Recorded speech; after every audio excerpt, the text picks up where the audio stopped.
ঠিক আছে। তো আমার বিশেষ করে যেগুলো বলার, যে আলপনা যেটা অন্য জায়গায় রঙ্গোলি আকারে চলে, সেটা মূলত এবারে যে করেছে সে হচ্ছে আমাদের প্রিয়া। প্রিয়া কোথায় গেল?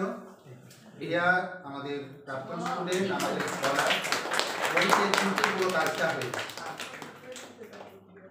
এই যে টোটাল অলঙ্করণ, এই যে অলঙ্করণ, উপাসের অলঙ্করণ, টোটাল মানে গ্রাফিকটা ওরই, এবং সেখানে আমাদের বাকি স্টুডেন্টরা প্রত্যেকেই হাত মিলিয়েছে, কিন্তু মূল পরিকল্পনা হতো।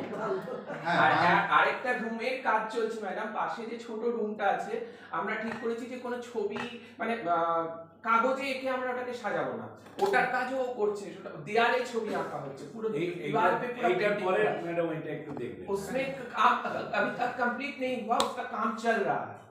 हाँ, तो वो भी আমাদের ওয়েস্ট বেঙ্গলে একটা কথা খুব চালু আছে যে মমতা বন্দ্যোপাধ্যায়ের অনুপ্রেরণায়, এখানে আমাদের কৌশিক দাশগুপ্তের অনুপ্রেরণায় এবং প্রিয়ার সেনাপতিত্বে এই কাজটা হয়েছে।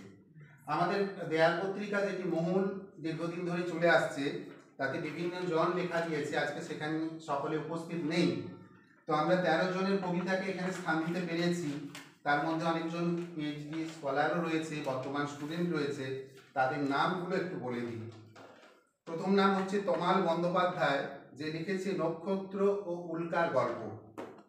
সুধয় ঘোষ আমাদের বর্তমান স্টুডেন্ট, পুনর্মিলন বলে একটি কবিতা লিখেছে। বিউটি চট্টরাজ, দাঁড়া কোথায় গেল সুধয়, হাত জোড়ো কর। বিউটি চট্টরাজ, ভোরের আকাশ। সুশোভন পাইন, বসে পড়। সুশোভন পাইন বাংলা ভাষা বলে একটি সুন্দর কবিতা লিখেছে। উজ্জ্বল প্রামাণিক, সন্ততির আর্তনাদ, শঙ্খ ঘোষের স্মরণে। সোনালী মালাকার, সোনালী মালাকার বাংলা ভাষা বলে এও একটি কবিতা লিখেছে। শুভজিৎ মাইতি, শুভজিৎ মাইতি লিখেছে অমর একুশে। বীণাপাণি ঘোষ, তাকে আমরা বীণাপাণি দিই বলি, পিএইচডি স্কলার, সে লিখেছে আমার অস্তিত্ব। দীপঙ্কর আরস, যার সাবমিশন প্রায় দোরগড়ায়, অন্ধ অমরত্ব। শম্পা লাহা, মোদের গরব মোদের আশা। সোমা মুখার্জি নামবিহীন একটি কবিতা দিয়েছিল, যার নাম আমরা দিয়েছি বাস্তব। পঞ্চানন নস্কর, সে একটি কবিতা লিখেছে, তার 3টি ভাগ। আমার বর্ণমালা, মাতৃভাষা, 21শে ফেব্রুয়ারি। এবং বেবি পাত্র, যে ভালো কবিতা লেখে এবং বিভিন্ন জায়গায় পুরস্কার পেয়েছে, তার লেখা একটি কবিতা জীবন ঢেলা। তো এই গেল আমাদের মহুলের লেখক এবং তাদের কবিতার নাম। যদি কেউ বাংলা ভাষায় জানে সেই কবিতাগুলো পড়ে দেখে, এবং বেশ কিছু কবিতা সত্যি খুবই উচ্চমানের। এবং আমরা বর্তমান স্টুডেন্ট যারা লিখেছে তাদের কিছু কবিতাকে আমরা সংস্করণ করেছি, কিছু সংক্ষেপ করেছি, কিছু তার মধ্যে ছন্দকে বদ্ধ করেছি, এবং যেটা করেছে আমাদের শর্মিলাদি। এবং এর পুরো যে হাতের লেখা যেটা রয়েছে কবিতাগুলো, সেগুলো হচ্ছে শর্মিলাদি। কারণ শর্মিলাদি আমাকে বলছিল যে আমাকে একটা কবিতা লিখতে দিলে না, আমি একটা দাগ রেখে যেতে চাই। তো সেই জন্য একটা দাগ নয়, অনেকগুলো দাগ আমি এর মধ্যে রেখে দিলাম, কারণ পরের মাসে হয়তো কেন রিটায়ারমেন্ট, সেই জিনিসটা সে আমাদেরকে বারবার স্মরণ করিয়ে দিয়েছিল। তো আমাদের প্রদীপ প্রজ্বলন হয়ে গেছে। আমি কোনো প্রোটোকল মানছি না, না মেনে আমি দেবযানীদি প্রাক্তন DSW তাকে এই বিষয়ে কিছু বলার জন্য অনুরোধ করছি।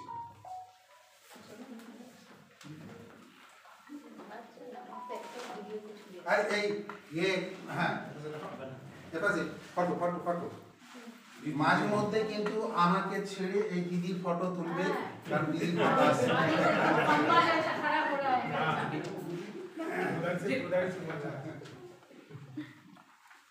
দিদি আপনি বসে বলুন না।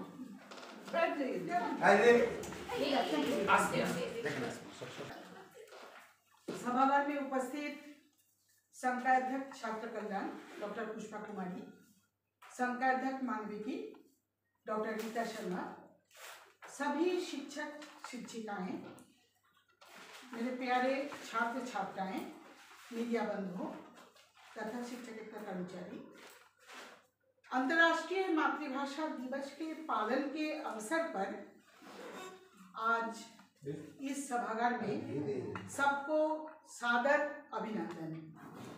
साथ ही बांग्ला विभाग के विभागाध्यक्ष तथा सभी शिक्षक शिक्षिकाओं को ऐसे अवसर पर मुझे शामिल करने के लिए विशेष रूप से धन्यवाद। मातृभाषा माँ का ही एक रूप। मातृ दुग्ध यदि शरीर के विकास के लिए आवश्यक तो मातृभाषा मानसिक विकास के लिए। भाषा हमारी संस्कृति का परिचायक है। फिर भी अलग से अलग रूप से मातृभाषा दिवस पालन की आवश्यकता क्यों हुई?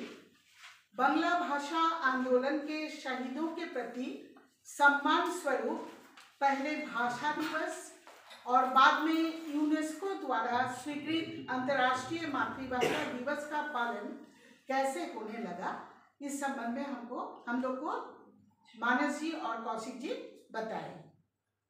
मातृभाषा अगर माँ का ही एक रूप है तो हमारा पहला कर्तव्य है सभी भाषाओं का सम्मान।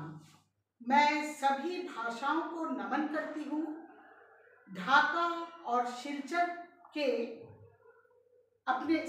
में अपने जीवन देने वाले शहीदों को मेरा नमन। भाषा सीखने का माध्यम है, भाव प्रकाश का माध्यम है। सीखने के माध्यम के रूप में हम सभी भाषाओं से सीखेंगे। भाव प्रकाश के माध्यम के रूप में अपनी मातृभाषा की रक्षा करेंगे, साथ ही सभी की मातृभाषा की रक्षा और सम्मान करेंगे। तभी आज के दिन पालन करने की सार्थकता बनी रहेगी। चूंकि आज का आमंत्रण बांग्ला डिपार्टमेंट की ओर से सबकी अनुमति से 2 शब्द बांग्ला में আজকের এই ভাষা দিবসের প্রাক্কালে আমি একটু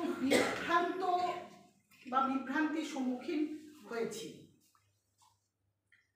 আন্তর্জাতিক বা আন্তঃরাষ্ট্রীয় মাতৃভাষা দিবস আমরা নিশ্চয়ই এখানে পালন করতে এসেছি, কিন্তু আমার বিভ্রান্তিটা সেখানে নয়। আমার বিভ্রান্তিটা বাংলা ভাষা নিয়ে। এখন সম্পূর্ণ পশ্চিমবঙ্গে বা বহির্বঙ্গে যে যারা আমরা বাঙালিরা রয়েছি তাদের সবাইকার মুখে একটা কথা শোনা যাচ্ছে, বাংলা ভাষা সংকটগ্রস্ত, বাংলা ভাষার সামনে বড় বিপদ। কারণ এই ভাষার প্রচার প্রসার খুব কমে যাচ্ছে। আমরা বোধহয় সেটা বুঝতেও পারছি। এখন প্রতিটি জায়গায় প্রতিটি স্কুলে কলেজে বাংলা ভাষাটাকে নেওয়া হিসাবে মানে একটা আবশ্যিক বিষয় হিসাবে খুব কম লোক রাখতে চাইছে না। এখানে আমি মনে করি যে ভাষা একটা বহমান বিষয়। বাংলা ভাষা কখনোই সংকটগ্রস্ত নয়। যতদিন একজন লেখক লিখবেন এবং একজন পাঠক সেটা পড়বেন ততদিন পর্যন্ত এই ভাষা কিন্তু থাকবে। কাজে সংকটটা অন্য জায়গায়। সংকট আমাদের বাঙালি জাতির, যারা আমরা দায়িত্ব নিয়ে পরবর্তী প্রজন্মকে বাংলা ভুলে যেতে সাহায্য করছি। আমাদের পরবর্তী প্রজন্ম দিনের পর দিন কিন্তু তারা ক্রমশ বাংলার থেকে দূরে সরে যাচ্ছে। এইটা একটা বিভ্রান্তি। দ্বিতীয় বিভ্রান্তি, সেটা জানি না আমি বলাটা ঠিক হবে কিনা, যে বাংলা ভাষার যে রূপের জন্যে বা বাংলা ভাষার যে রূপকে নিয়ে ঢাকাতে বিদ্রোহ হয়েছিল, আজকে বাংলা ভাষার সেই রূপটা কোথায়? সেখানে কি আমরা আছি, না সেখান থেকে আমরা অনেকটা সরে এসেছি? এটা আমার দ্বিতীয় বিভ্রান্তি। আর তৃতীয় বিভ্রান্তি এবং কষ্ট, সেটা হচ্ছে যে পরবর্তী প্রজন্মকে আমরা এই সমৃদ্ধ ভাষাটুকু কেন জানাতে পারছি না। তাদেরকে জানাবার জন্য এবার আমাদের কি করা দরকার?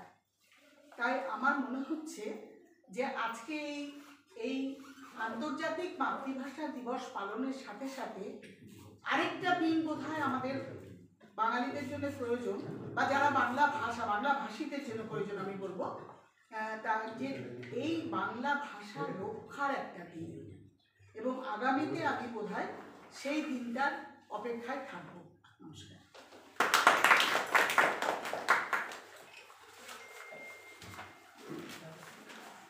দিদিকে ধন্যবাদ। এবার আমি